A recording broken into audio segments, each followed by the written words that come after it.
Hello there. I've just come back not too long ago from watching Wall-E, or Wall-E as I'm supposed to pronounce it apparently.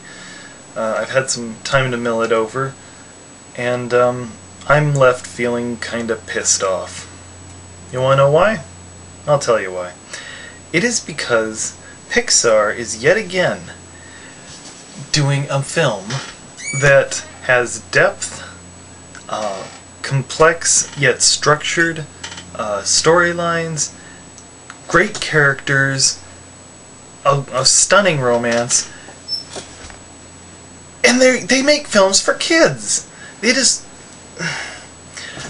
They can do it, but apparently no one else can. That is what pisses me off. Let me explain some of the genius I see in this film. Now again, this review is one big spoiler. It'll barely even make sense if you haven't watched the film already.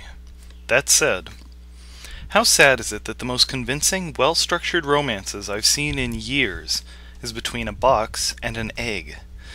Not only were both of the characters charming, with their own distinct personalities, but their romance was set up to work in the setting along a logical progression.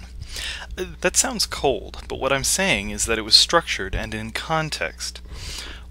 Wall-E was a literally hopeless romantic, unless he wanted to put the moves on the cockroach, whose ideas of romance came from old movies, while Eve, despite having emotions, never encountered a situation where they would be relevant, and she had no reason to seek out love. The story works flawlessly under these guidelines, and the characters evolve in reaction to things that are happening. Now, I don't go looking for romantic movies, maybe there have been better ones out there recently, but considering almost every movie feels compelled to jam in a romance somewhere, and considering Wall-E was a kid's movie, paint me impressed. And on the subject of romance, let's talk about the John and Mary subplot. Now, they've established what kind of society this is. It's a world of giant, fat babies. They're all laying back in hover chairs, and when they fall out, they're helpless, just calling out and squirming. Most of them are going around with cups in hand, sucking on straws. And the visuals are so subtle, they manage to make a clear distinction. These people aren't sucking on the straws like adults. Sip, release, but in a constant, absent-minded, automatic motion. Like a baby. Who pays that much attention to their animations? Well, Pixar, apparently. Anyway, John and Mary are two people who are distracted from their routine by Wall-E, just long enough to find each other, and as the movie progresses you see them quickly grow up. They start as babies, then they look around in wonder like children, then they play and flirt like teenagers, and in the end they literally support the next generation, taking responsibility, and marking them, semi-metaphorically, as adults. It's genius. And then you have the villain, Otto.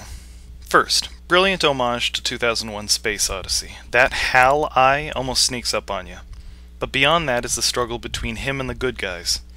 Now, you know how there's man versus man, man versus nature, man versus self? In this movie it's man versus machine. But here's the thing, while you do indeed have a man fighting a machine, their fight is representational of a greater man versus machine conflict going on. The captain represents humanity's need to take risks and evolve, while Otto represents the need to survive by maintaining order. Below, the war between the crazy robots and the security bots is also a struggle between the spirit of man and the logic of machine. This is more Asimovian than I, Robot ever got. The idea that machines could take over without anyone even seeing it? A little bit more subtle than Shia LaBeouf fighting the robot armies.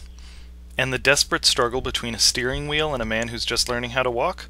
Still more subtle than Will Smith stabbing Big Brother in the face. So overall, yep, great film. It's more subtle than anything out there today, it's better structured than anything out there today, it's by far more fun than anything out there today. So congratulations, Pixar. I don't know how you guys do it, but please keep it up. Also, these guys are just so cute. I've never wanted to hug anyone with a laser cannon before, but these two are just adorable.